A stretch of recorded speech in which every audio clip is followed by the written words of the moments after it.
Y voy a empezar con algo que hoy íbamos a hablar de aspecto, ¿se acuerdan? Les mandé un PDF de diapositivas sobre aspecto.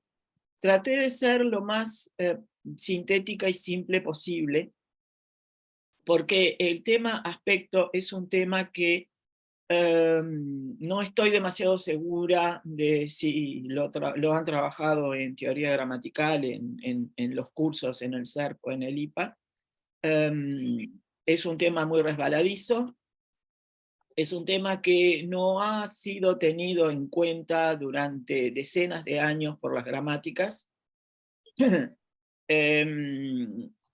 Es una condición del verbo y del predicado que en un modelo del tipo alarquiano, que no es un modelo semántico sino funcionalista, no se tenía demasiado en cuenta, prácticamente ni se mencionaba, de manera que los que aprendieron y estudiaron teoría gramatical con ese modelo funcionalista, los asuntos de aspecto no eran tenidos en cuenta. Ustedes saben muy bien que la gramática, la nueva gramática de la academia tiene su fundamento, tiene sus raíces, tiene su inspiración en todo lo publicado por los lingüistas en la gramática descriptiva de la lengua española, ¿no? Que fue la que salió hace 20 años, en el año 2000, en 3 tomos, esas etapas celestes, que yo envié en PDF, no sé si todos la tienen. Están los 3 volúmenes en PDF, están escaneados, de manera que pueden buscar los capítulos allí. Es de difícil lectura esa gramática descriptiva. ¿Por qué? Porque allí lo que hicieron Bosque y De Monte fue invitar a los distintos lingüistas de distintas corrientes lingüísticas a publicar en la gramática descriptiva. Por lo tanto, si bien aparecen de alguna manera maquillados, convertidos en algo accesible, cada uno de los capítulos, los modelos teóricos de cada lingüista, porque hay lingüistas cognitivos, funcionalistas, generativos, hay distintos modelos teóricos, y uno no puede llegar muchas veces a entender por qué esa persona dice tal cosa si no entiende cuál es el esquema teórico con el que se está manejando, ¿verdad? Y eso puede escapar a muchos lectores. Pero el tema de aspecto fue trabajado por una lingüista que tiene una cabeza generativa. De manera que y que además ha seguido trabajando con el tema del léxico a lo largo de los años, Elena de Miguel. Estuvo en Montevideo en el Congreso 2015, así que los que se acercaron a Montevideo en ese año pudieron conocerla. Y lo que yo hice fue más que nada, si bien leer la gramática descriptiva, me limité a tomar algunos asuntos relativos al aspecto de la nueva gramática. ¿Ah? Digamos que ustedes quedaran con una especie de conceptualización de lo que implica el aspecto en el verbo, en la oración y en los textos, porque todo lo que es semántico implica o lleva, va de suyo con los contenidos que pueden aportarse a los textos. ¿Ah? Entonces, si bien yo no les mandé este texto, voy a compartir con ustedes ahora cuando lo encuentre, esperen un poco. Voy a compartir con ustedes un fragmento de un cuento de Cortázar. Lo voy a abrir primero porque si no se me va acá. Se me va a complicar la cosa.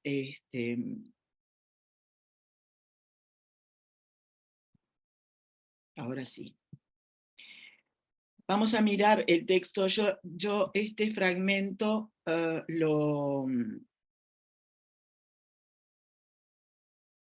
estoy compartiendo la pantalla, pero a ustedes no les queda la pantalla completa, ¿no? Lo voy a agrandar. Buenos días, sí se Hola. corta. Sí, se Se ve corta. Esperen un poco. Voy a poner el texto. Ahora está, ¿no? perfecto. Bueno, el asunto es el siguiente. En cualquier texto, sea del que sea, esto es un fragmento del cuento Cartas de Mamá de Cortázar que está en Las Armas Secretas. Es una recopilación de 4 cuentos, 4 relatos de Cortázar. Por si no lo leyeron, les cuento un poco para que entiendan la situación. El protagonista y su esposa viven en París, se trasladaron a París luego de la muerte del hermano del protagonista, que supo ser el novio de su compañera. Y bueno, y ahí existió en la familia una suerte ¿cómo les podría decir?, de traslado de culpabilidad hacia el protagonista porque fue capaz de empezar a salir con la novia del hermano cuando su hermano estaba enfermo. Y en ellos dos, en definitiva, él y su compañera Laura, sienten ese peso de la culpa, porque al final el muchacho murió y ellos se tuvieron que ir de alguna manera para escapar de ese sentido de culpabilidad que tenían por haber hecho eso que la familia sentía como una especie de traición o pecado, ¿no? Y entonces la madre le manda, madre de 2 hijos, ahora ya no tenía ninguno porque uno se le murió y el otro está lejos, y está sola en una casa enorme. Se mandan cartas. No se olviden de la época en la que ocurrían las historias de Cortázar, cuando todavía no había ni siquiera correo electrónico, ni computadoras, ni nada de eso, ¿no? O sea, estamos hablando de cartas de papel y de correo que iba y venía. Y el texto empieza así, el fragmento, digamos, ¿no? Con el sobre, acababa de recibir una carta de la madre. Con el sobre en la mano, después del merci bien, Madame Durand, salir a la calle no era ya lo mismo que el día anterior, que todos los días anteriores. Cada carta de mamá, aún antes de eso que acababa de ocurrir, este absurdo error ridículo, cambiaba de golpe la vida de Luis, lo devolvía al pasado como un duro rebote de pelota. Aún antes de eso que acababa de leer y que ahora releía en el autobús entre enfurecido y perplejo sin acabar de convencerse, las cartas de mamá eran siempre una alteración del tiempo, un pequeño escándalo inofensivo dentro del orden de cosas que Luis había querido y trazado y conseguido, calzándolo en su vida como había calzado a Laura en su vida y a París en su vida. Cada nueva carta insinuaba por un rato, porque después él las borraba en el acto mismo de contestarlas cariñosamente, que su libertad duramente conquistada, esa nueva vida recortada con feroces golpes de tijera en la madeja de lana que los demás habían llamado su vida, cesaba de justificarse, perdía pie, se borraba como el fondo de las calles mientras el autobús corría por la rue de Richelieu. no quedaba más que una parva libertad condicional, la irrisión de vivir a la manera de una palabra entre paréntesis, divorciada de la frase principal de la que, sin embargo, es casi siempre sostén y explicación. Y desazón y una necesidad de contestar enseguida como quien vuelve a cerrar una puerta. ¿Por qué no habían de hablar de Buenos Aires con Laura? Pero tampoco ella volvía al tiempo de antes, solo al azar de algún diálogo, y sobre todo, cuando llegaban cartas de mamá, dejaba caer un nombre o una imagen como monedas fuera de circulación, objetos de un mundo caduco en la lejana orilla del río. Eh oui, fait lourd, dijo el obrero sentado frente a él. Si supiera lo que es el calor, pensó Luis, si pudiera andar, Lourdes es un calor muy pesado. Si pudiera andar una tarde de febrero por la avenida de Mayo, por alguna callecita de Liniers. Sacó otra vez la carta del sobre, sin ilusiones. El párrafo estaba ahí bien claro. Era perfectamente absurdo, pero estaba ahí. Su primera reacción después de la sorpresa, el golpe en plena nuca, era como siempre de defensa. Laura no debía leer la carta de mamá. Voy a subir. Por más ridículo que fuese el error, la confusión de nombres, mamá había querido decir Víctor y había puesto Nico. Les explico, Víctor es un primo de Luis y Nico es el hermano muerto, el ex novio de Laura, ¿no? Y parece que la madre había escrito Víctor, que Nico le mandaba saludos y no Víctor, ¿no? Entonces, Cortázar, el narrador, pone entre paréntesis, mamá había querido escribir Víctor y había puesto Nico. De todos modos, Laura se afligiría, sería estúpido. De cuando en cuando se pierden cartas. Ojalá esta se hubiera ido al fondo del mar. Ahora tendría que tirarla al water de la oficina y, por supuesto, unos días después, Laura se extrañaría. Qué raro, no ha llegado carta de tu madre. Nunca decía tu mamá, tal vez porque había perdido a la suya siendo niña. Entonces él contestaría, de veras, es raro, le voy a mandar unas líneas hoy mismo. Y las mandaría asombrándose del silencio de mamá. La vida seguiría igual, la oficina, los cines por las noches, Laura siempre tranquila, bondadosa, atenta a sus deseos. Al bajar del autobús en la rue de Rennes, se preguntó bruscamente, no era una pregunta, pero cómo decirlo de otro modo, ¿por qué no quería mostrarle a Laura la carta de mamá? No por ella, no por lo que ella pudiera sentir. No le importaba gran cosa lo que pudiera sentir mientras lo disimulara. ¿No le importaba gran cosa lo que ella pudiera sentir mientras lo disimulara? No, no le importaba gran cosa. ¿No le importaba? Pero la primera verdad, suponiendo que hubiera otra detrás, la verdad inmediata, por decirlo así, era que le importaba la cara que pondría Laura, la actitud de Laura, y le importaba por él, naturalmente, por el efecto que le haría la forma en que a Laura iba a importarle la carta de mamá. Sus ojos caerían en un momento dado sobre el nombre de Nico, y él sabía que el mentón de Laura empezaría a temblar ligeramente y después Laura diría, pero qué raro, ¿qué le habrá pasado a tu madre? Y él habría sabido todo el tiempo que Laura se contenía para no gritar, para no esconder entre las manos un rostro desfigurado ya por el llanto, por el dibujo del nombre de Nico temblándole en la boca. Estas son las culpas, muy bien trabajadas por Cortázar, ¿no? Las cosas que no están demasiado dichas, pero que existen, ¿ah?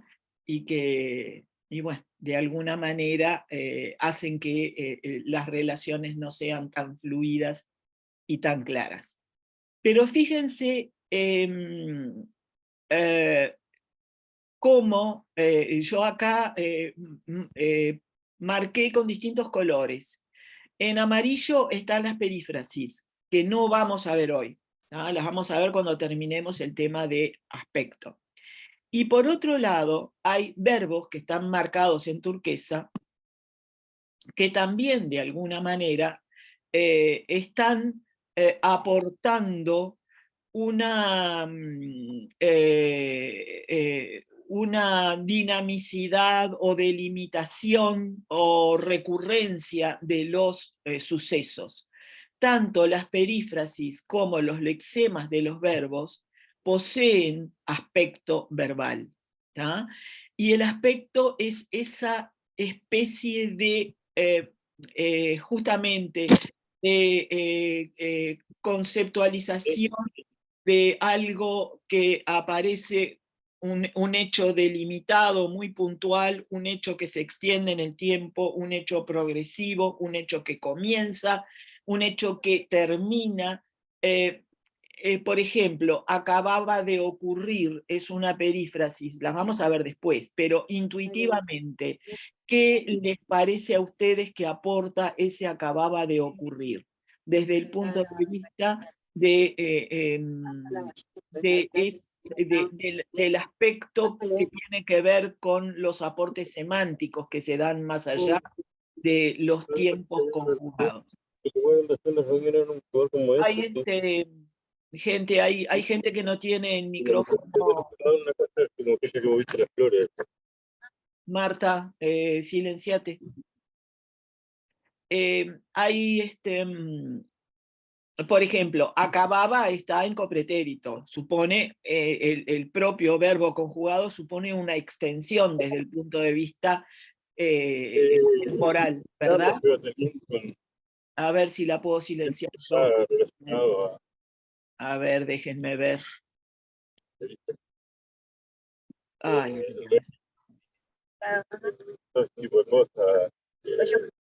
está. Ese acababa de ocurrir es como que está marcando la inmediatez del hecho, ¿no? Exactamente, es un hecho que comenzaba, es inmediato, ¿verdad? Y que comenzó un momento antes, ¿verdad? Y por otro lado, que comenzó un momento antes y a su vez terminó un momento antes, ¿verdad? Acababa de ocurrir, ocurrió y ya está, ¿verdad? La inmediatez y la finitud del hecho. Por otro lado, cambiaba, no aporta demasiada finitud. Ahí no hay una perífrasis, pero ese cambiaba, ¿qué implica? La duración en el tiempo de la acción. Ahí está, la duración en el tiempo de lo que venía después de ese hecho que ocurrió recientemente, que terminó un segundo antes, la vida de Luis cambia de ahí en más, de ahí en adelante. Y todo el fragmento, todos los párrafos que yo les copié del cuento, que es creo que es el comienzo del cuento, van a ponerse en juego justamente con esa pregunta o ese comentario de la madre, Nico te manda saludos. En lugar de Nico dijo, en lugar de Víctor, que era el primo vivo, dijo Nico, que era el hermano muerto. Entonces, eso a él lo devolvió al pasado, ¿verdad? Entonces, ¿qué quiere decir eso? Acá nos encontramos con un montón de hechos, de sucesos que están justamente marcados por los verbos, que de alguna forma van a aportar contenidos al lector. ¿Ah? Contenidos que tienen que ver con lo que él se imagina que puede llegar a ocurrir, lo que él se imagina que la madre hizo y por qué lo hizo, lo que él se imagina sobre las reacciones de Laura frente a la lectura de esa carta, qué haría después. Todo eso está de alguna manera enlazado con las formas verbales que aparecen o en perífrasis o con verbos conjugados. Esos verbos, por su parte, también tienen no solamente significados aspectuales en las flexiones verbales, no es lo mismo, a ver, sacó, que llegaban, porque sacó otra vez la carta del sobre, está conjugado en pretérito, y ese pretérito ustedes saben que tiene desde el punto de vista temporal una relación directa con el acto de la palabra, con el acto de la enunciación, y es un verbo que desde el punto de vista temporal implica algo que ocurrió y no vuelve a ocurrir, pero llegaban, que aparece en copretérito. Ustedes ya saben que el copretérito nos permite, ¿qué aporta ese llegaban? ¿Es algo muy puntual? Como sacó una sola vez y ya está. No tiene duración en el tiempo, continúa. Ahora, ¿la carta sigue llegando todos los días? ¿Es una duración de ese tipo? ¿O es No, una duración? ¿Qué llegaba en tipo? ese momento. ¿Cómo? Llegaba en ese momento. Sí, pero llegó una sola carta. Cuando llegaban cartas... No, frecuencia indica. ¿Cómo el audio como que Que se... indica, que indica frecuencia. Ahí está. Exacto, María del Verdún. Indica frecuencia, indica hábitos. Todos los meses llegaban cartas de mamá. Pero el propio verbo llegar, yo digo, llegó carta de mamá o llega carta de mamá, implica algo finiquitado también.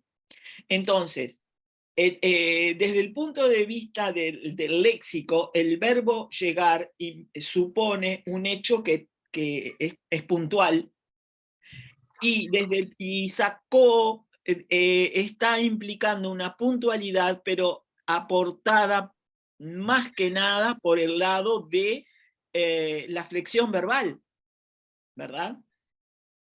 En este caso, está reforzada por la flexión verbal. Entonces, había una comunicación fluida entre ambos.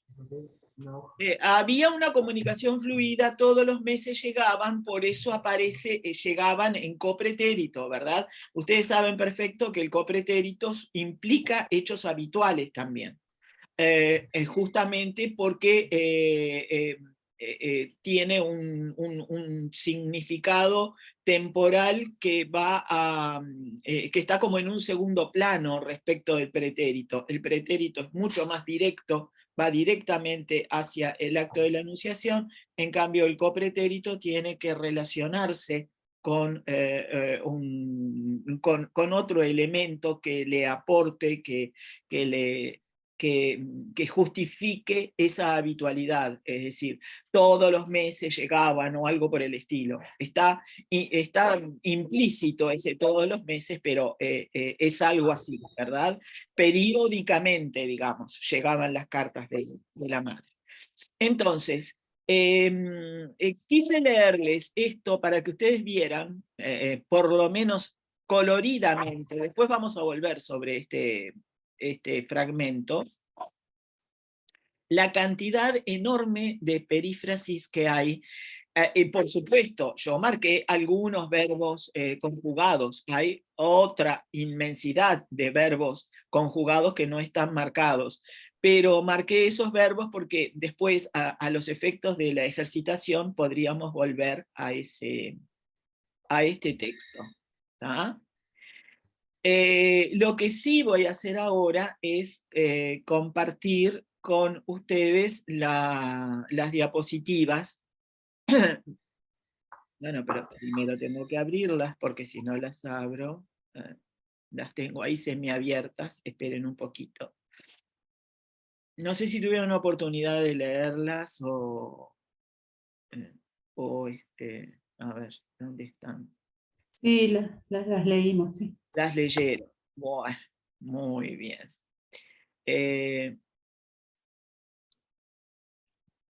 ¿Les resultó medio complicada la lectura? ¿Qué les pareció?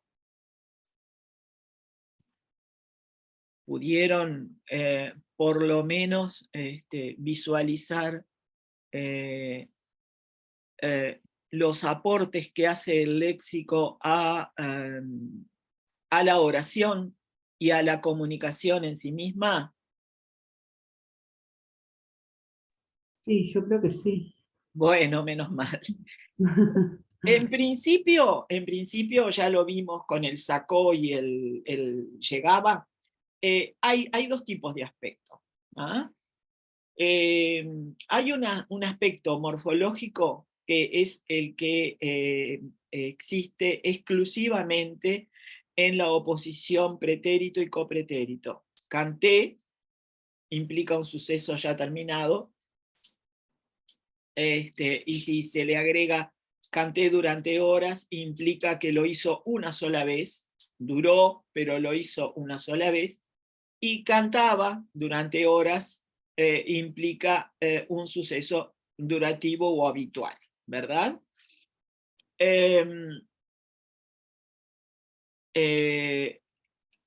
Ese es el aspecto morfológico que se aporta a través de del morfema flexivo del verbo. ¿Ah? Pero después hay una enorme y compleja trama de significados aspectuales léxicos, es decir, los verbos a través de sus raíces aportan un significado léxico. ¿No? Entonces, cuando yo digo llego temprano, el verbo llegar supone una realización, es algo que se realiza en el tiempo, es algo que yo puedo decir, yo todos los días llego temprano y estoy apuntando a un hecho habitual que está reforzado por el todos los días, o puedo decir mañana llego temprano y estoy utilizando el presente con un valor de futuro, pero el verbo llegar sigue implicando o sigue aportando una realización. Es algo que se realiza y ya, ¿verdad? Y se termina. Y hay otros verbos, como los verbos de percepción, por ejemplo, como el verbo creer, que implican un estado. Yo digo, creo que sí, y yo no estoy ni realizando una actividad, no, implica un estado. Creer lo incorporan a verbos que no son realización ni son actividades. Pero, ¿qué pasa? Porque nosotros también podríamos decir, si yo, el verbo creer es una actividad, pero no lo considera una actividad. Esperen que me estoy enfriando. No hace mucho frío, pero el estar quieto hace que uno se enfríe. Entonces, el asunto es encontrar determinados parámetros, ¿verdad? Para ver si podemos, a través de ellos, entender qué clase de aspecto aporta ese verbo en cuestión. En la nueva gramática se trabaja exclusivamente con el aspecto léxico. Y se dice esto, informa sobre la estructura interna de los sucesos. No a su, y yo les incorporo, no a su vínculo con el acto de la enunciación como el tiempo verbal. Es decir, con el tiempo verbal lo vinculamos con el acto de la enunciación, lo relacionamos con el acto de la enunciación. El lexema del verbo, la raíz, va a informar, a aportar una información que tiene que ver con la estructura interna de esos sucesos. ¿Ah? Entonces, podemos ver a través del lexema cómo los hechos o los eventos surgen, cómo se terminan, si se repiten o no, si son habituales, si se perciben como algo ya acabado y se utiliza la palabra télico, que proviene del griego, y si se percibe como algo inacabado, se usa el opuesto, el antónimo atélico, con ese prefijo a que implica negación, ¿verdad? Si es algo acabado o algo no acabado. ¿Ah? El asunto es, la dificultad estriba en poder reconocer, porque está muy bien, nosotros podemos leer el capítulo de aspecto y coincidir absolutamente con todo lo que se nos dice ahí, y entendemos perfectamente, o casi perfectamente, porque yo muchas veces estoy en duda con respecto a alguno de los ejemplos, el significado aspectual que aporta determinado verbo. El asunto es cuando nos quedamos solos, nosotros, con nuestra alma y con lo que leímos en la nueva gramática, para ver si realmente somos capaces de clasificar aspectualmente lo que aparece en un texto. Y ahí es donde nos vamos a encontrar muchas veces con dificultades que vamos a tener que poder saldar de alguna manera, ¿no? Entonces, en la gramática se sigue diciendo que esa variación de la estructura interna del grupo verbal es aportada también por el aspecto. ¿Por qué? Porque el verbo no aporta el aspecto por sí solo. El concepto de aspecto que se posee, sobre todo desde la gramática generativa en adelante, es el aspecto del predicado en su totalidad, es decir, el grupo verbal. Ese grupo verbal, el verbo con sus argumentos o inclusive con sus adjuntos. Es decir, el predicado en su totalidad es lo que va a terminar aportando el aspecto, no solamente el verbo en sí mismo, porque muchas veces el verbo puede ir por un lado, pero la delimitación o la modificación que implica la presencia de un determinado argumento va a cambiar la clasificación de ese aspecto. Lo vamos a ver cuando veamos cuando hagamos los ejercicios, que no va a ser hoy. ¿Ah? Ya les voy adelantando que hoy no nos va a dar el tiempo, porque primero tenemos que tratar de ver si entendemos todo esto que se nos dice.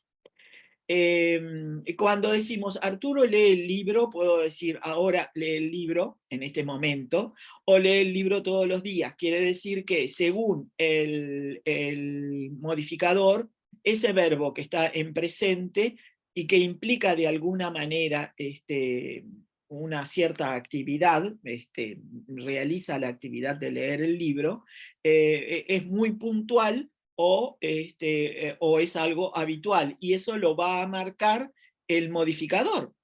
De manera que podemos decir que es télico o es atélico, o no está delimitado porque aparece todos los días allí, que implica cierto hábito, ¿verdad?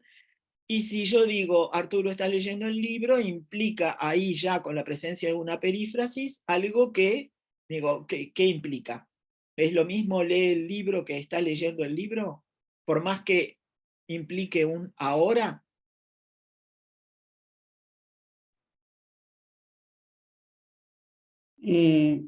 Para mí el está marca el momento más que la hora, en este caso. Sí, Arturo, y leyendo, ¿qué te dice? Marca una acción que continúa en el tiempo. Para mí esa es la Exacto. diferencia. Esa es la diferencia. La duración. Exacto. El estar refuerza el presente, pero leyendo indica una duración que no aparece con el verbo en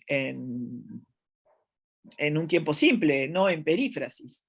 Ustedes claro. saben que, aunque parezca contradictorio, la presencia de perífrasis en el español y en cualquier lengua supone un principio de economía. Porque imagínense ustedes lo que sería una conjugación en la que cada aporte aspectual tuviera una terminación verbal diferente. Estaríamos volviéndonos locos. Ya tenemos, yo qué sé, 10 en el indicativo, 6 en el subjuntivo, u 8, y tenemos una conjugación que para los que aprenden español como lengua extranjera es compleja. Imagínense lo que sería tener flexiones verbales para cada uno de los significados aspectuales que aportan las perífrasis. Sería enloquecedor. Entonces, el hecho de que una lengua adopte determinados verbos como verbos auxiliares y los coloque al lado de formas no conjugadas como el gerundio, el participio o el infinitivo, tiene en el fondo una explicación que tiene que ver con la economía de la lengua. ¿Ah? Eso ya se los voy adelantando, digo, para que vean por dónde van las cosas, ¿verdad?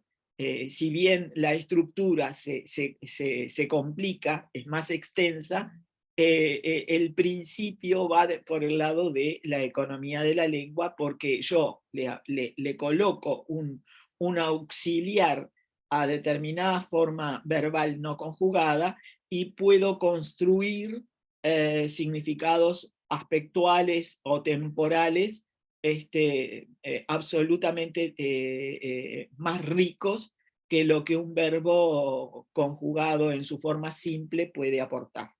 ¿Ah?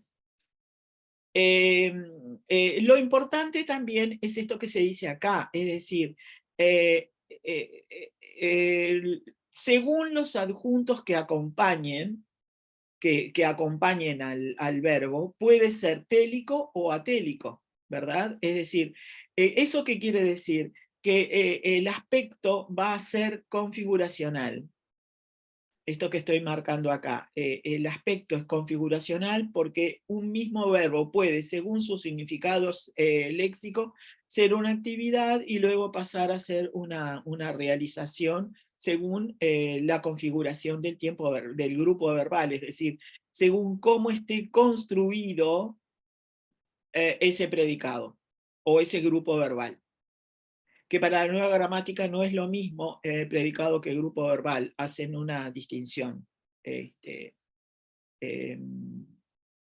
respecto de lo que es un predicado o un grupo verbal.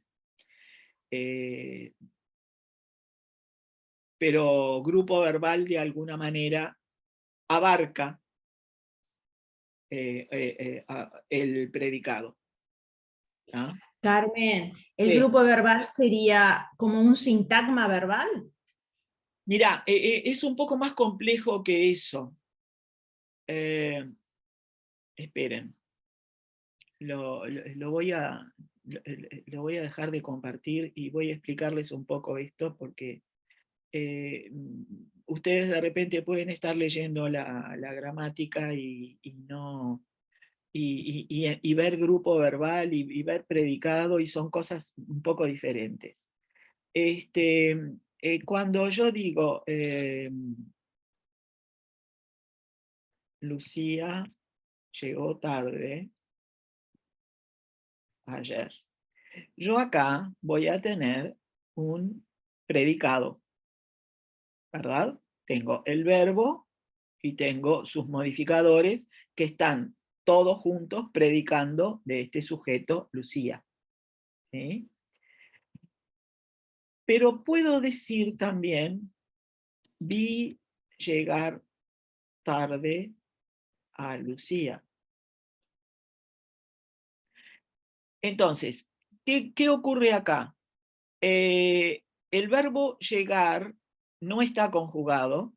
El verbo llegar aparece como, digamos, el que seleccionador de tarde y de a Lucía, ¿verdad? Está seleccionando el resto de los elementos, pero hay acá un verbo de percepción que puede ser ver, oír o alguno de esos verbos que implican una percepción visual, auditiva, olfativa, lo que sea, que es el que está de alguna manera nucleando la oración, está en una posición de mayor jerarquía respecto de llegar. ¿Por qué? Porque llegar no está conjugado, y yo acá voy a tener, en este caso, un grupo verbal. Eso es lo que diferencia el predicado del grupo verbal. Por otro lado, puedo tener...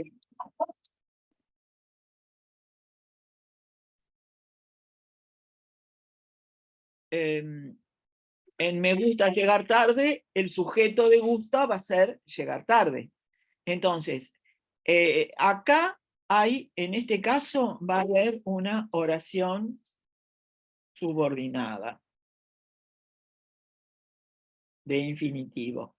Esta es una de las cosas nuevas que aparece en la nueva gramática, que en gramáticas de Alarcos no se entendía como oración subordinada, porque para hacer oración subordinada tenía que tener el verbo conjugado. En la nueva gramática, los verbos, las formas no conjugadas, pueden también considerarse como oraciones subordinadas. ¿Por qué? Porque igualmente están predicando e igualmente seleccionan sus argumentos. Entonces, acá voy a tener una oración subordinada de infinitivo. El sujeto de llegar es el mismo que ese me, o sea, la referencia va a ser la misma en ese me. A mí me gusta llegar tarde, soy yo la que llego tarde. Carmen, ¿Qué? tú dijiste recién que llegar tarde viene, es el sujeto Sí, sí, de me sí. gusta. Sí, es el sujeto de me gusta. Me gusta es un verbo que es intransitivo, gusta, el verbo gustar es un verbo intransitivo, y es de tipo de verbo ergativo que implica un sujeto que no es animado, y que no ejerce la voluntad sobre... el sujeto no implica una voluntad, no es algo que yo quiero, es algo que ocurre, ¿verdad?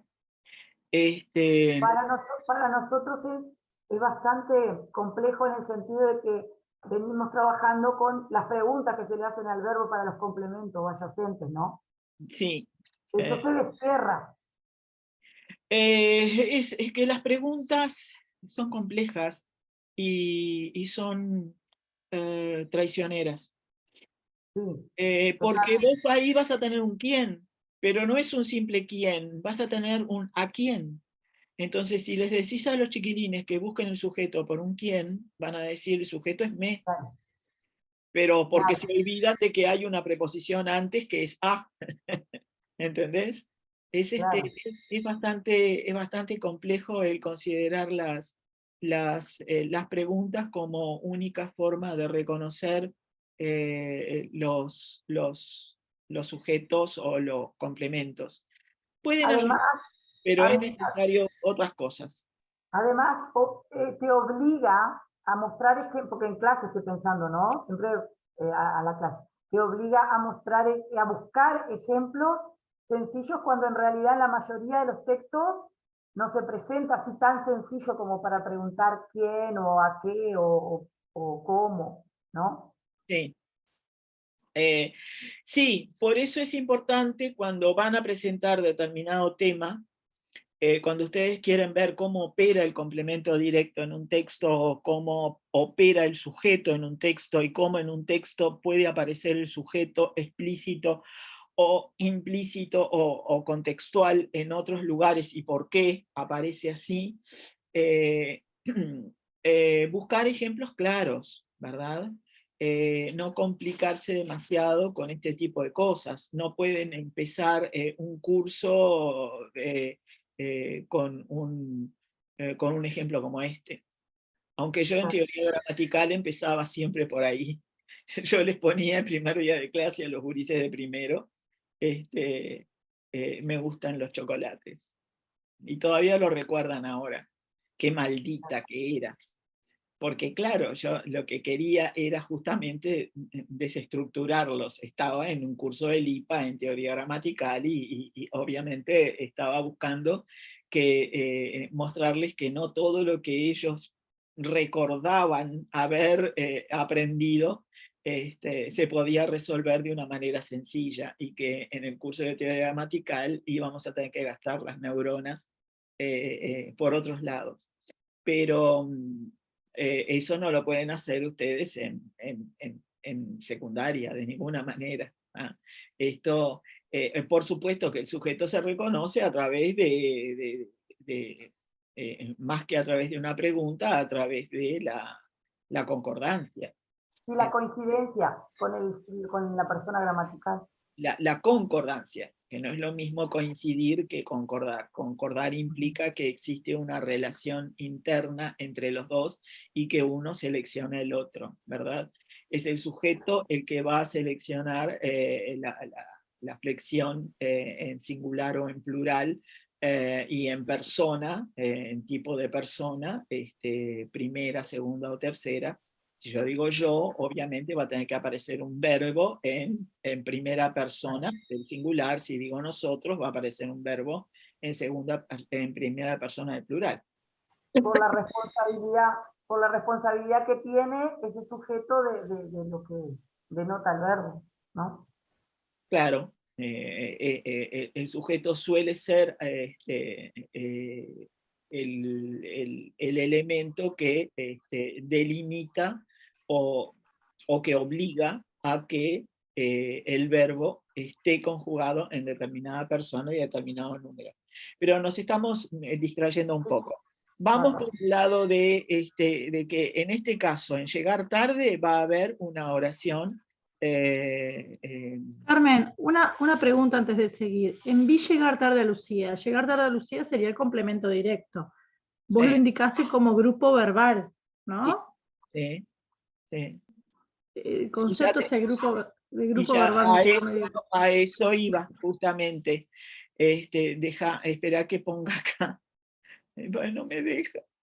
No me deja, después de que escribo esto, no me deja volver quiero poner un paréntesis recto después de tarde, pero esta desgraciada cosa no me deja. No me gusta la pizarra por eso. Yo en lugar de pizarra termino abriendo un documento de Word o de LibreOffice para poder explicar todo, porque ven, por ejemplo, ahora me quedo trancada con esto.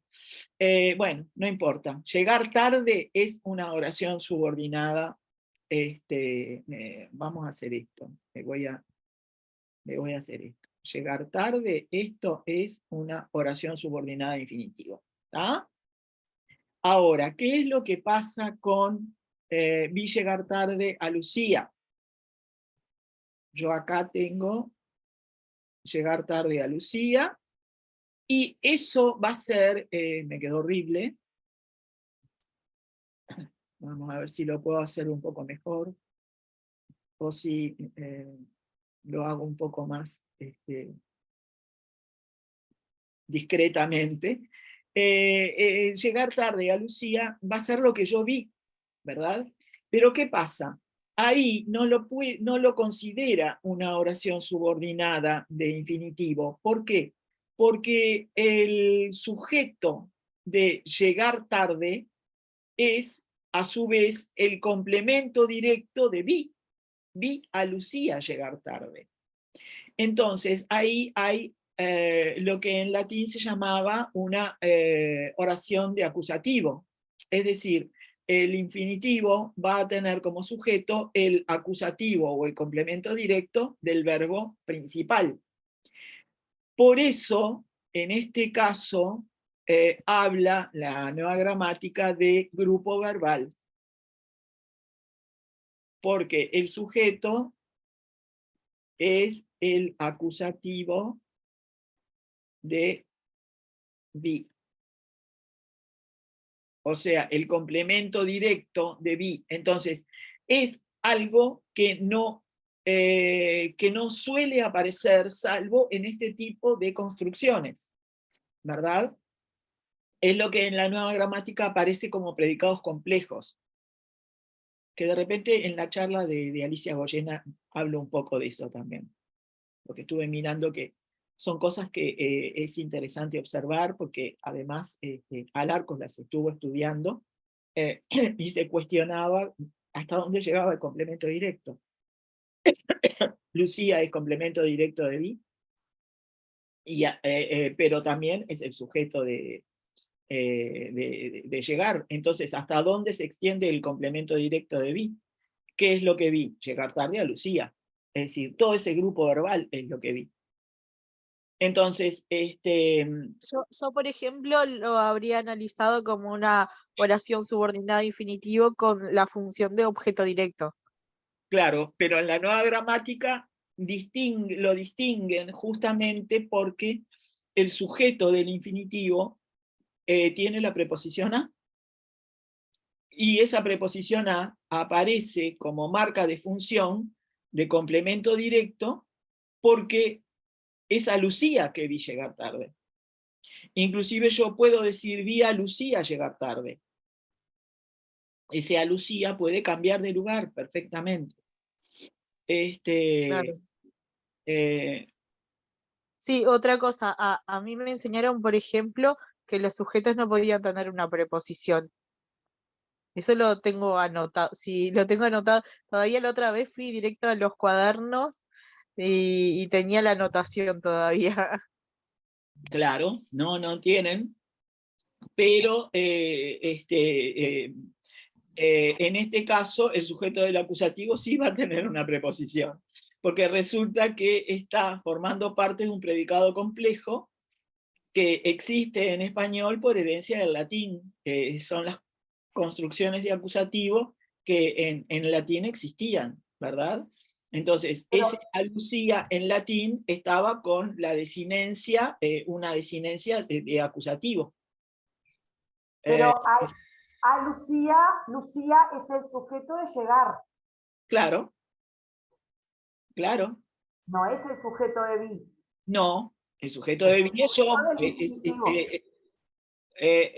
No, claro, por eso. Claro, porque está en primera persona. Claro. Claro. Es decir, vi es una primera persona, ¿verdad? Y esa primera persona va a tener como sujeto morfológico, digamos, posible, si se tuviera que explicitar, un pronombre yo. Ya está. Digo, ahí no hay confusión. Claro. Lo que ocurre, Carmen, es que nosotros ya, para nosotros los que nos formamos en la otra gramática, ¿no? La gramática de Alarcos, Sí. esto es toda una reestructura mental. Porque nosotros, el tema de los adyacentes, por ejemplo, los reconocíamos siempre si teníamos un verbo conjugado. Para nosotros, que un infinitivo tuviera un sujeto, no lo veíamos así. Claro. No lo analizábamos. Pero ¿sabés lo que pasa? Que además, si vos te fijás bien en la gramática de Alarcos del 94, Alarcos habla de sujetos inherentes. Muy al pasar, pero los menciona, porque no puede dejar de mencionarlos. Porque existe, por ejemplo, fíjense lo que pasa con las estructuras del español. Y yo digo, quiero comer chocolate, que últimamente se me ha dado por comer chocolate todas las noches. Hay veces que no lo quiero ni ver y otras veces que, no sé, me compré una tableta el otro día y todas las noches soy como el ratoncito que va y se come un poquito de chocolate. Quiero comer chocolate. Yo acá me encuentro con que, ¿qué pasa? El sujeto de quiero y el sujeto de comer es el mismo. Pero, ¿qué pasaría en español si el sujeto de comer fuera diferente? el español me va a obligar a cambiar el infinitivo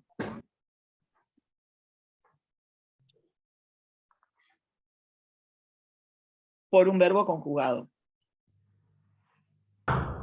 Quiero que comas, que comamos, que coman chocolate. Ahí el comas no tiene el mismo sujeto que quiero.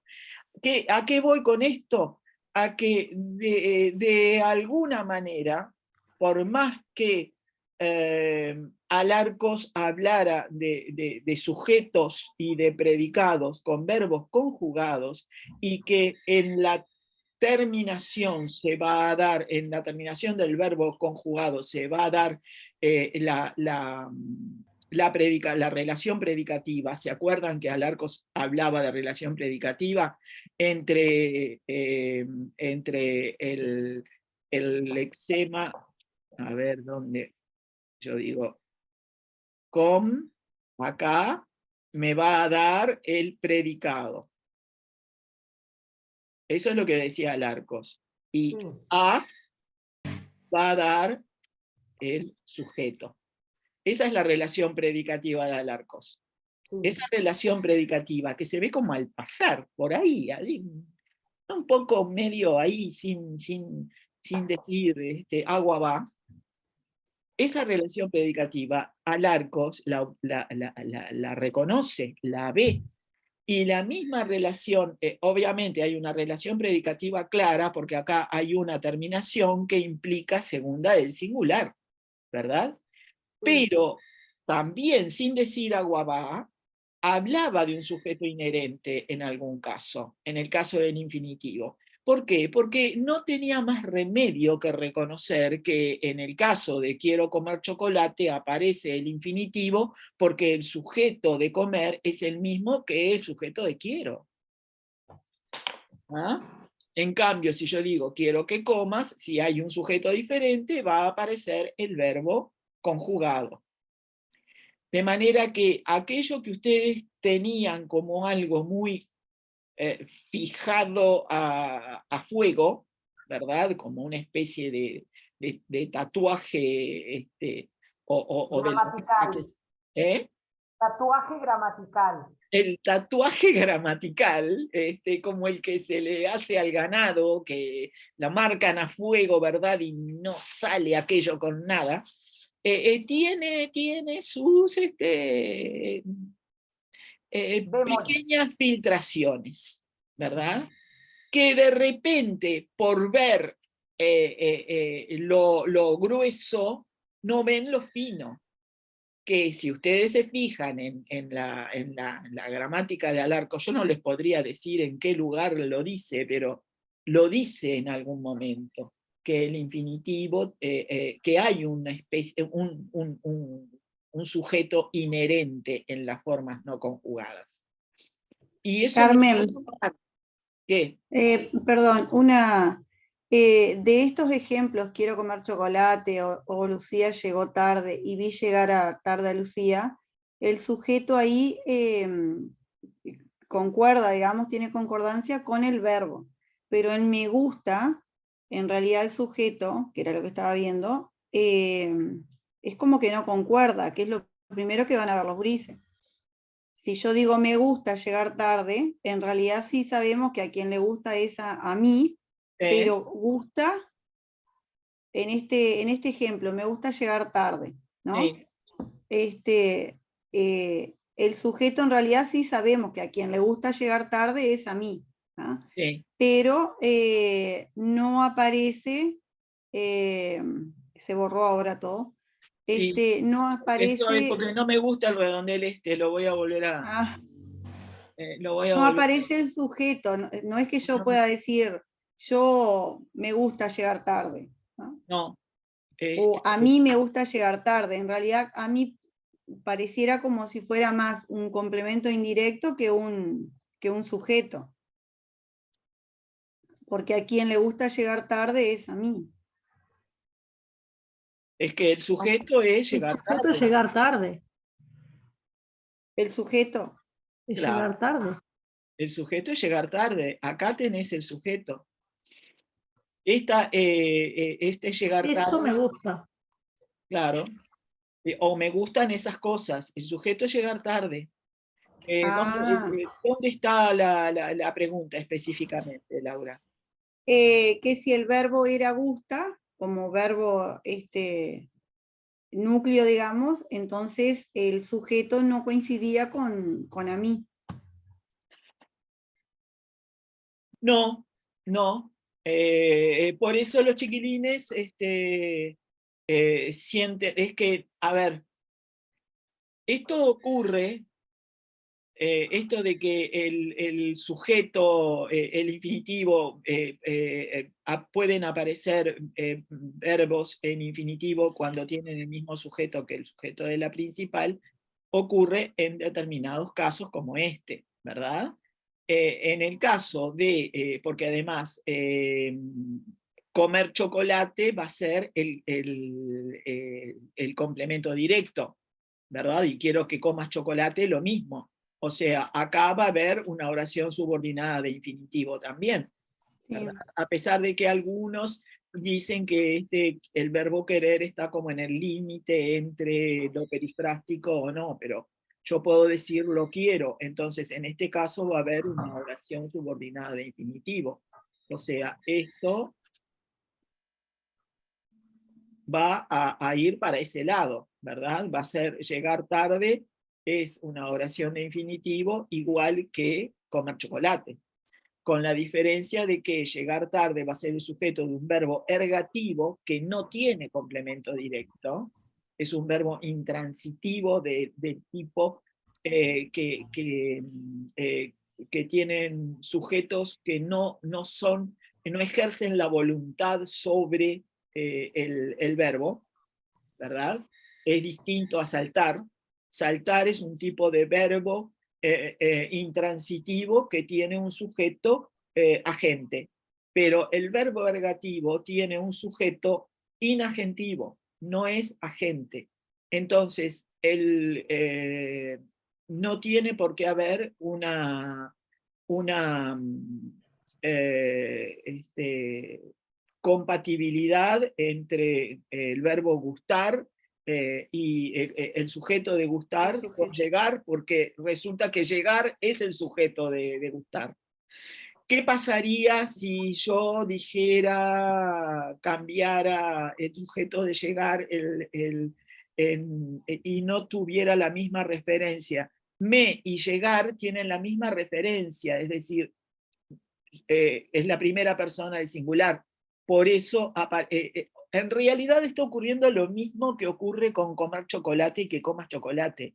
La diferencia es que la referencia no va hacia el verbo, sino hacia ese complemento indirecto. Me gusta que llegues tarde. Cuando la referencia de llegar no es la misma que la referencia de ese me, ahí no vamos a tener más remedio que, es decir, está pasando lo mismo, con la diferencia de que en este caso la correferencialidad, se le llama correferencialidad a eso. En el caso de comer y quiero, son correferenciales el verbo y el infinitivo. En el caso de este verbo, que es un verbo ergativo, son correferenciales el infinitivo con el complemento indirecto. ¿Por qué? Porque es un tipo de construcción especial, no es un verbo transitivo, es un verbo intransitivo ergativo y no va a tener la misma repercusión sintáctica en la oración. Es decir, la correferencia de ese me con el verbo llegar es diferente, por eso, es decir, pasa lo mismo. Aparece el infinitivo cuando existe cierta correferencialidad, que puede estar con el verbo o puede estar con un pronombre como, en este caso, el complemento indirecto. Porque este verbo, gustar, es un tipo de verbo intransitivo y el verbo querer es transitivo.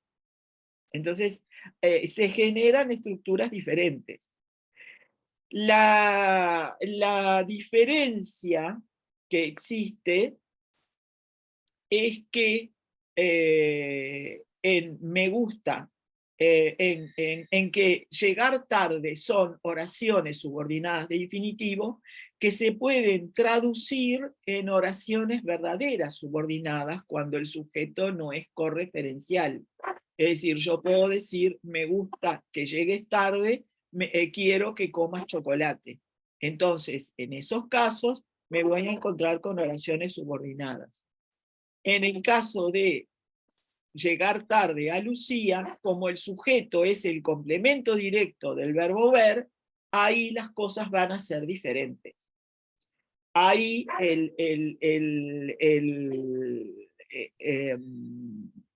la combinación de infinitivo con el sujeto del infinitivo va a dar lugar a lo que ellos llaman grupo verbal para diferenciarlo de alguna manera de las oraciones en las que el infinitivo tiene el mismo sujeto que el del verbo principal.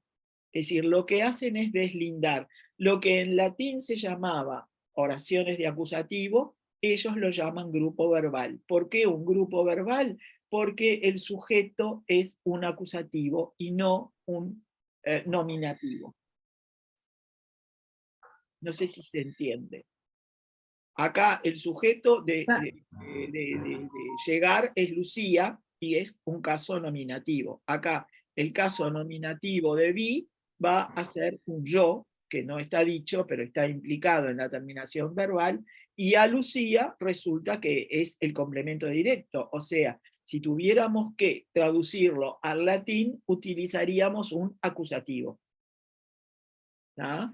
Sin embargo, ese acusativo resulta que tiene la función de ser el sujeto, desde el punto de vista semántico, es el sujeto de llegar. A eso lo llaman sujeto nocional, es decir, es el sujeto desde el punto de vista semántico. Esa es la diferencia entre, finalmente pude borrar ese redondel espantoso. Esa es la diferencia entre el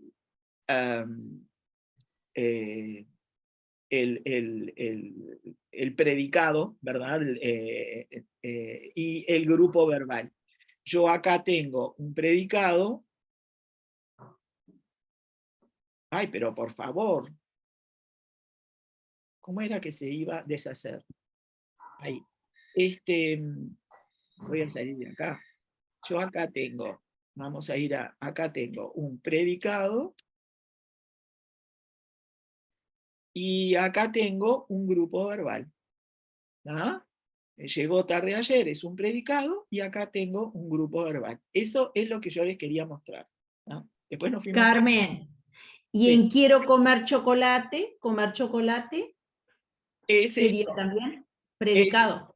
Sí, es un predicado y es una oración subordinada de infinitivo, porque ahí no te encontrás con un grupo verbal. El sujeto de comer es el mismo que el sujeto de la oración principal.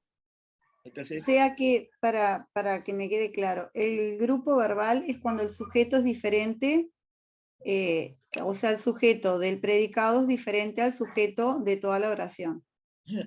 es cuando, Vendría a ser eso. a ver, es cuando el sujeto Del predicado. del infinitivo. Del infinitivo, ahí está. Cuando el infinitivo es el mismo sujeto. Es cuando el sujeto del infinitivo está en acusativo, digamos. O sea, es como si hubiera una declinación, esa preposición está funcionando como el morfema flexivo del acusativo en latín. Ahí está. ¿Ah? Bueno. Entonces, en ese caso, ellos hablan de grupo verbal. Lo que hace en la Nueva Gramática el capítulo de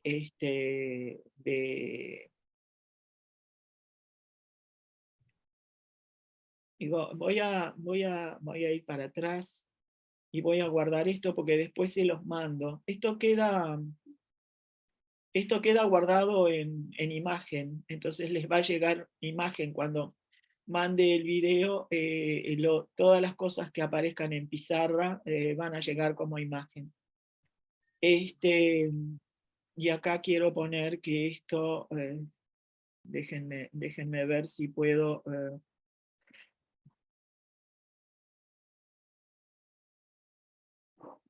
decir que esto en la relación predicativa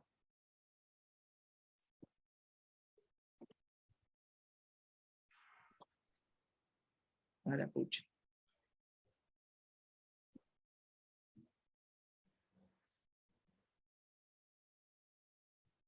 Y vamos a ponerle esto como para que quede ya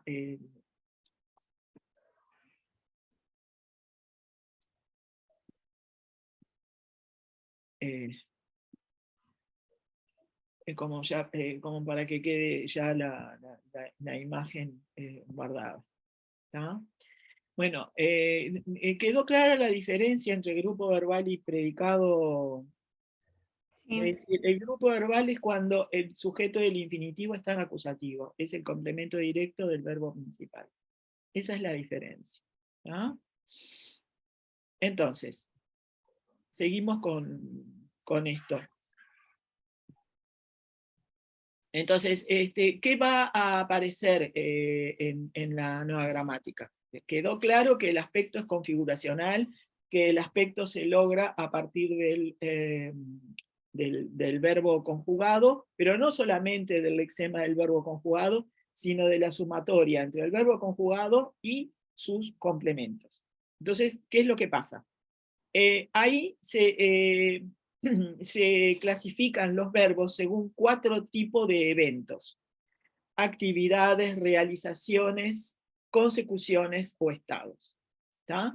Entonces, esos eventos van a ser diferentes porque no es lo mismo vender libros que comer un platillo, porque vender libros es algo que se puede hacer como hábito.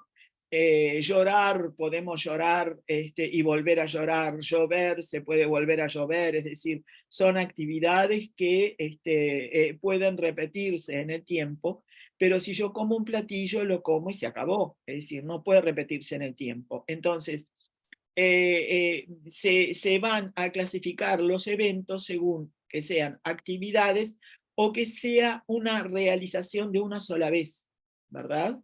Si yo construyo un dique, yo no lo sigo construyendo toda la vida, yo construyo el dique y se acabó, ¿verdad?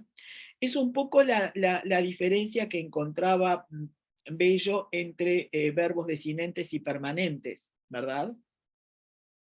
Las realizaciones o efectuaciones serían los verbos desinentes de Bello, es decir, son cosas que ocurren una vez y no ocurren más. Leer el diario, recitar un poema. Yo todos los días puedo leer el diario, pero lo leí y se acabó. ¿Ah? Recito un poema, pero lo recité y se acabó. Entonces, se concibe el evento más como algo hecho, algo realizado, y que ya está, ¿verdad? Existen otro tipo de eventos que son consecuciones o logros, es decir, algo que yo hago, me lleva un tiempo, pero cuando lo terminé, se acabó. Entonces, alcanzar la cima, llegar, es un logro. Caerse, bueno, me caí, es un logro, no lo hice porque quise, pero bueno, está. Existe algo que ya está como finiquitado, ¿verdad? Perder las llaves, es decir, las perdí, puedo encontrarlas, pero las llaves se perdieron en algún momento. Yo sé que la cabeza de ustedes está ahora bollando de un lado para otro, pero esperen un poco porque en la nueva gramática van a aparecer otras cosas que nos van a ayudar a poder reconocer la diferencia entre una y otra de estos eventos. Y después los estados, que serían como la forma más placentera de poder reconocerlos, porque en el estado las cosas no cambian. Es decir, acá no hay, es algo como que está, ahí está, y es decir, merecer un premio, creer en alguien, ser alto, tener plata. Bueno, puedo no tenerla, pero si la tengo, estoy en un estado de que tengo plata, ¿verdad? saber algo, si yo lo sé, me puedo olvidar, pero mientras lo sé, estoy en un estado de sapiencia, ¿verdad? Y otra cosa que les que les puse acá en paréntesis rectos es cómo los ejemplos no aparece el verbo solito, siempre aparece con su modificador, porque el aspecto lo logra el verbo gracias a ese modificador. ¿No? No, el verbo solo no. Entonces, se cruza esto con determinados, ¿cómo podría decir?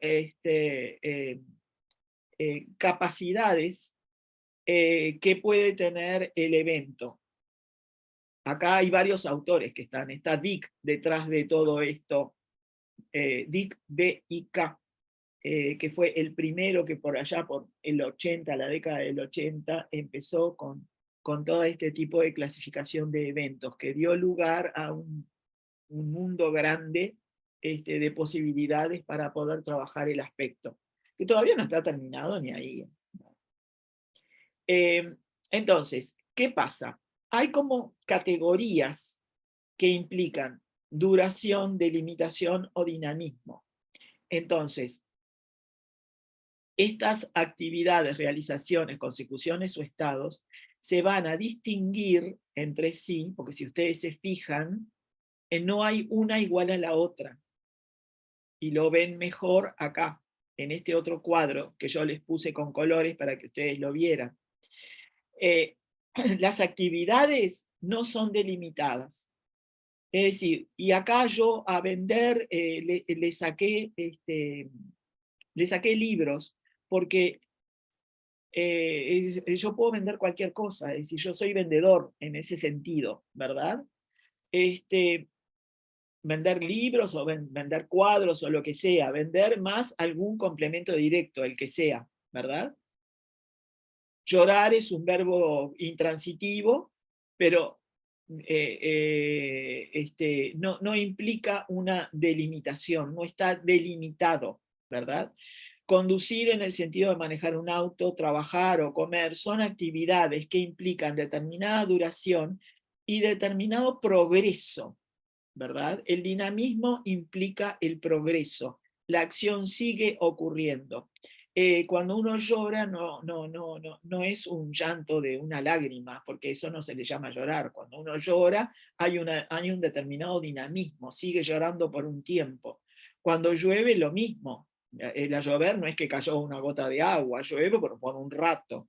Cuando uno maneja un auto, lo maneja por un rato. Cuando uno trabaja, trabaja por un rato. Cuando uno vende, vende por un rato, ¿verdad? Cuando uno come, lo mismo. Es decir, es una actividad que no implica una delimitación. Pero si yo le agrego a comer un complemento directo, comer un platillo, el verbo comer es un verbo transitivo por esencia, ¿verdad? El verbo transitivo es un verbo que admite complemento directo.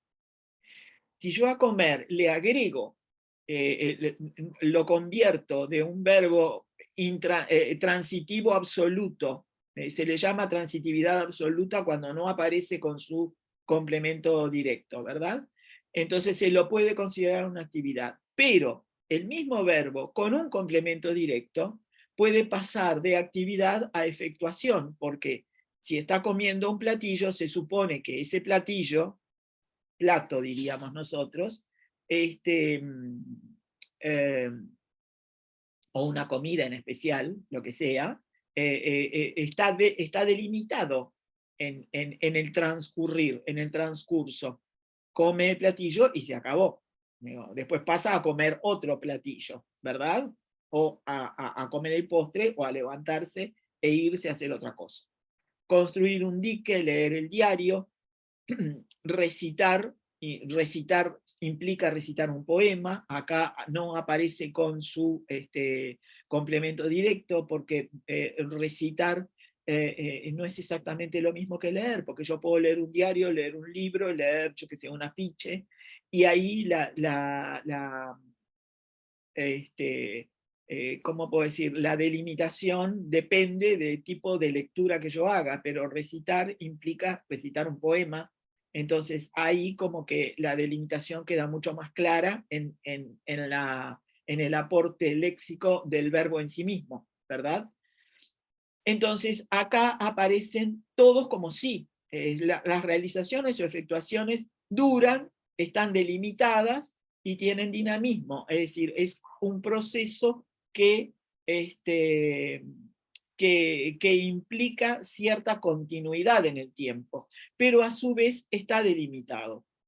Es una diferencia respecto de las actividades.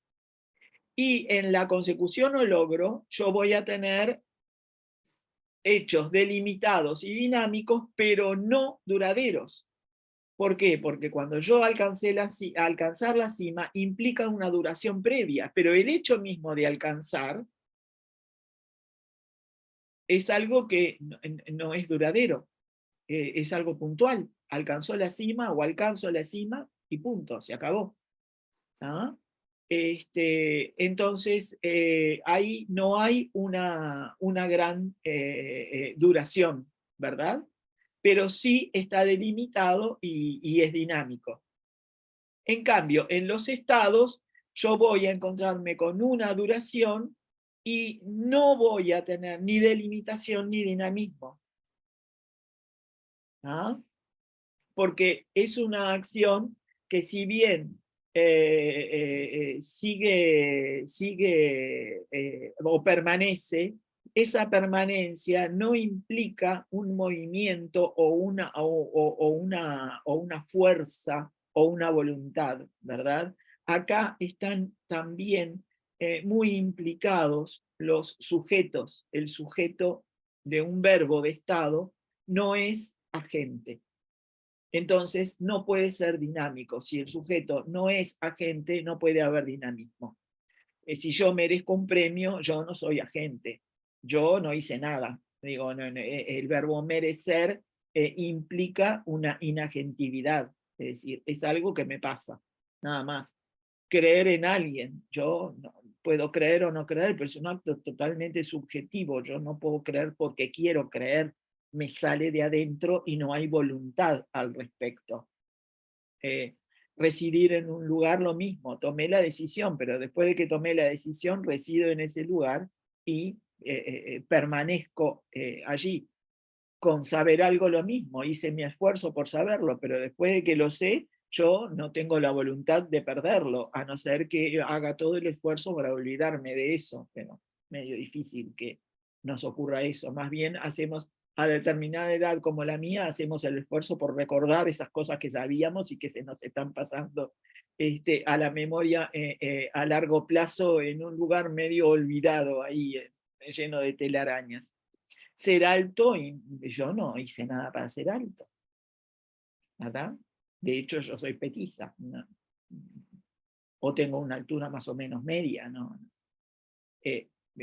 Tener, yo no hice nada para tener, de repente sí, lo tengo porque lo compré, pero después de que lo tengo, son verbos que tienen sujetos inagentivos. Entonces, al tener sujetos inagentivos, no hay dinamismo, ¿verdad? Está muy implicado el aspecto, es tan sutil la diferencia que resulta complicado.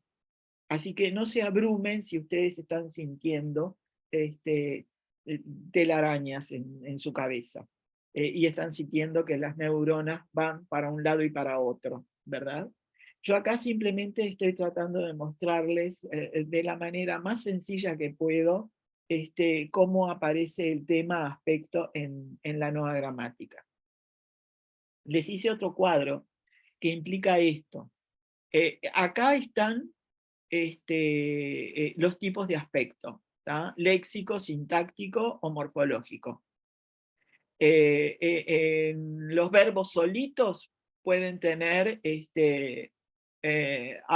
pueden ser algo puntuales, durativos o dinámicos, pueden ser actividades. La duración se distingue de la imperfectividad morfológica porque apunta a eventos que se desarrollan en el tiempo por su propia referencia léxica. Es decir, no es lo mismo decir yo, a ver, por ejemplo, leía todas las tardes, que ahí el verbo leer, yo leía, y hay una imperfectividad flexiva, porque está en copretérito, que decir trabajo en tal lugar, ¿verdad? El verbo trabajo en tal lugar es atélico porque es una actividad que supone un desarrollo en el tiempo.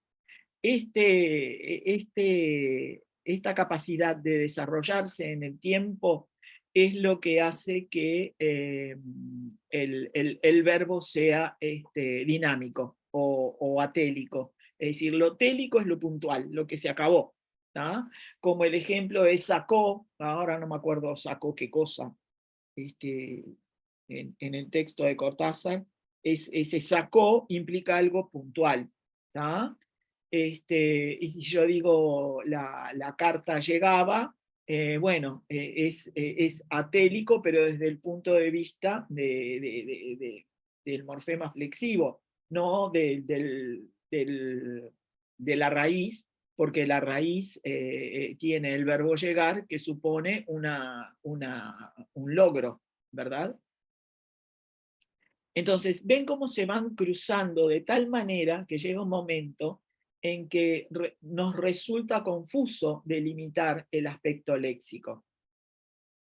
De cualquier manera, más allá de que nos resulte confuso delimitarlo, en este momento, cuando estamos estudiándolo desde el punto de vista teórico, como lo estamos haciendo ahora, es algo que tenemos que gastar las neuronas en eso, porque en muchas oportunidades, las preguntas de los alumnos pueden ir hacia el lado aspectual sin que ellos se den cuenta, lo están percibiendo intuitivamente. Y si nosotros sabemos que existe algo llamado aspecto, vamos a poder contestar la pregunta o tal vez diferirla para el día siguiente, pero ir hacia un estudio pormenorizado del ejemplo que el alumno planteó, porque siempre pasa, siempre tenemos un Juancito que nos pregunta cosas que nos dejan desacomodadas, y bueno, les diremos, lo vemos la próxima, déjame pensarlo. Y ahí seguramente van a tener que ir o a estudiar el aspecto, o a ver el tipo de sujeto semántico, si es un sujeto agentivo o inagentivo. Nosotros transitividad es algo que ya vimos, creo que lo vimos hace 2 años. El año pasado estuvimos con tiempo verbal, pero en el año 2021 estuvimos con todo aquello de transitividad y vimos los verbos ergativos y los verbos intransitivos, todo eso. Todo eso influye también en esto.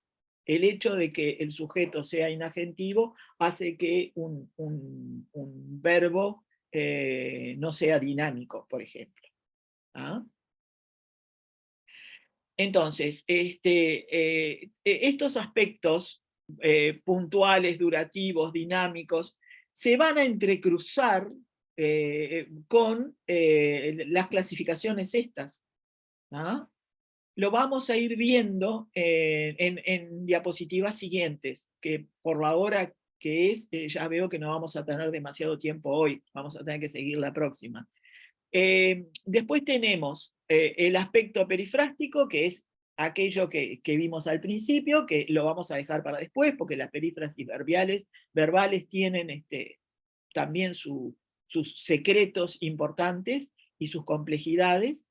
Y tenemos el aspecto morfológico, que es el más sencillo de todos, porque es el que estamos acostumbrados a ver, digamos, lo percibimos siempre, no es lo mismo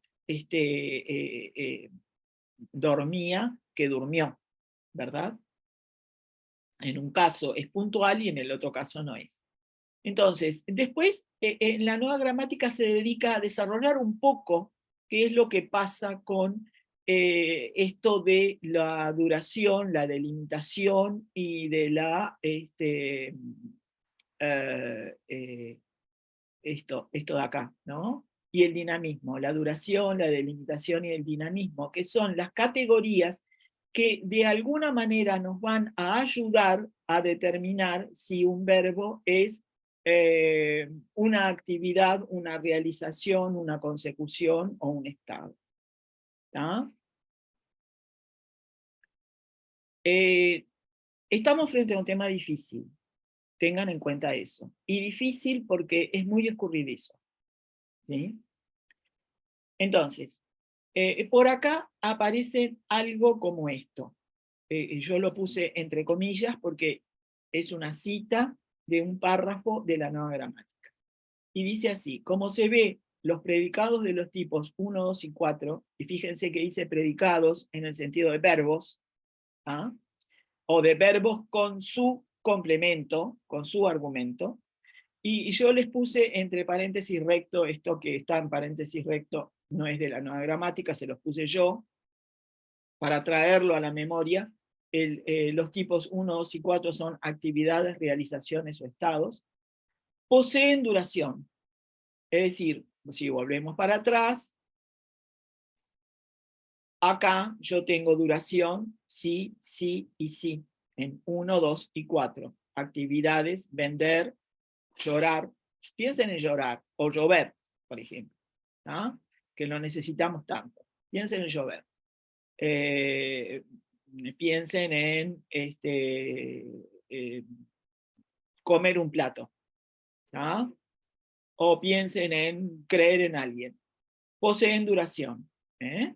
Hay duración en esos tres. Actividades, realizaciones y estados. Siempre conviene tener un verbo de referencia como para poder situarse.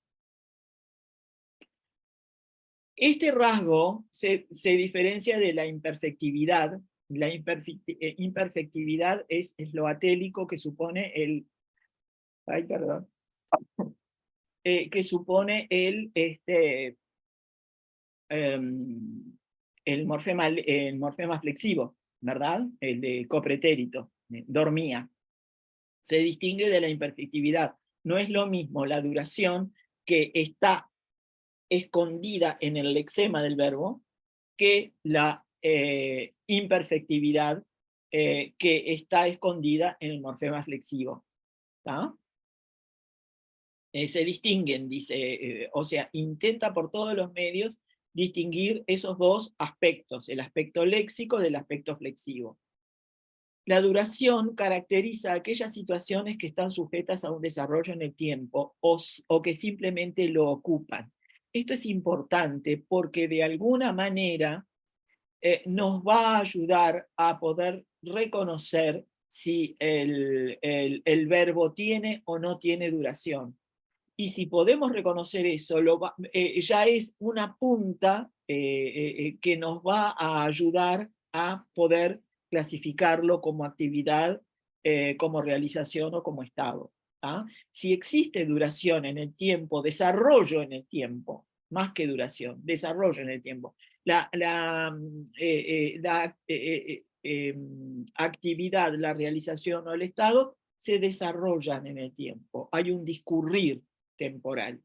O hay una ocupación temporal, simplemente ocupan. Es decir, no hay un discurrir temporal, pero lo ocupan. En el caso del verbo de estado, está ocupando el tiempo. Si uno está enfermo, no hay un desarrollo, pero hay una ocupación del tiempo. Es decir, yo ocupé determinado tiempo en estar enfermo para luego sanarme. ¿Tá? En cambio, si en un logro como caer o caerse o ganar la carrera, no hay duración. No se ocupó el tiempo en eso. ¿Esto les quedó claro? Ahora que hay una explicación y les copié el párrafo de la Nueva Gramática, ¿entendieron la diferencia entre evento puntual de un evento que se desarrolla en el tiempo y aparece marcado por el lexema verbal. ¿Les quedó claro eso? Sí. Con estos ejemplos. Porque es importante ir de alguna manera procesando cosas, ¿verdad? Y si ustedes están sacando apuntes, anoten bien esto de desarrollo en el tiempo, a diferencia de un evento puntual, porque esa es la diferencia entre una efectuación con respecto a las otras categorías afectuales: actividad, realización o estado. Es decir, duración implica desarrollo en el tiempo o implica ocupar el tiempo. Eso es lo importante, ¿tá? Frente a eventos puntuales. Después tenemos la otra categoría, que es la delimitación. Y vieron que habla de rasgos pertinentes, porque son rasgos pertinentes.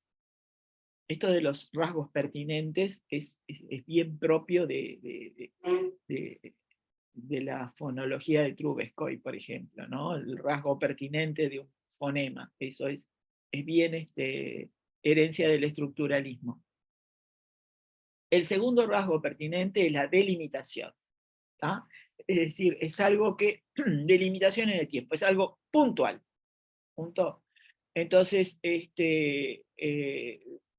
presenta valores positivos para los tipos 2 y 3, dice. Miren que, fíjense en las comillas, estoy de nuevo desagregando lo que se dice en un párrafo, les estoy copiando el párrafo y lo estoy desagregando para poder leerlo con tranquilidad.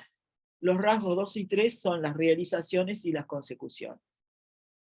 Yo lo agregué después al PDF esto está agregado después al PDF, no lo tienen ustedes en el PDF que tienen, el que les mandé. Es decir, cuando yo me encuentro con una realización como leer un libro, ¿tá? O como una consecución, un logro, como entrar a una sala, leer un libro, lo leí y punto, entrar a una sala, entré en la sala y punto. Entonces son aspectos télicos, ¿verdad?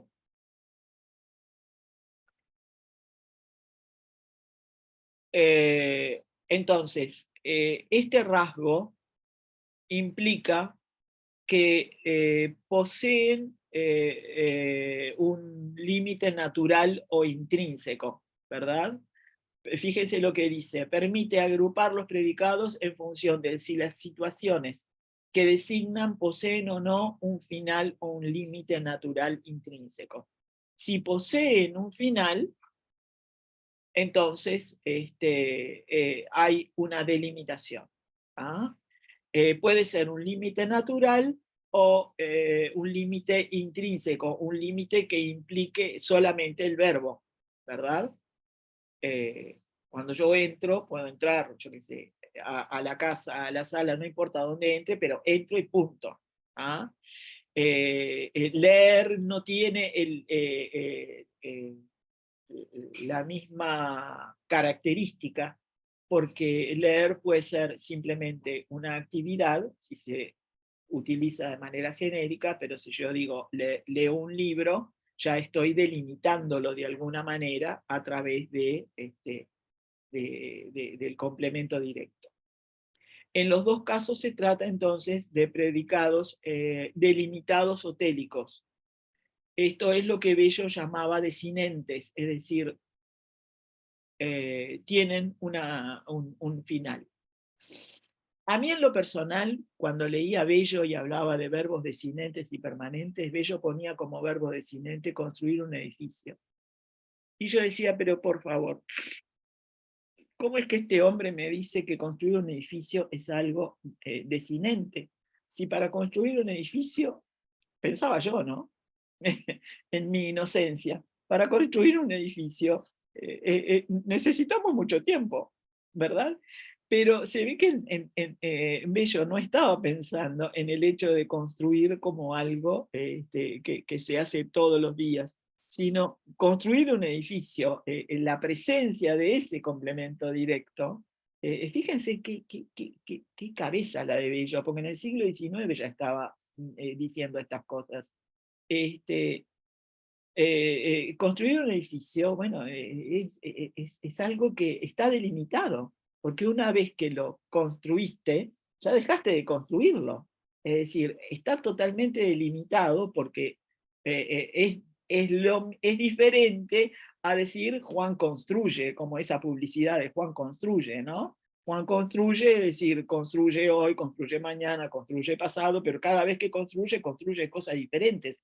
Entonces el propio verbo construir tiene una delimitación temporal, ¿verdad?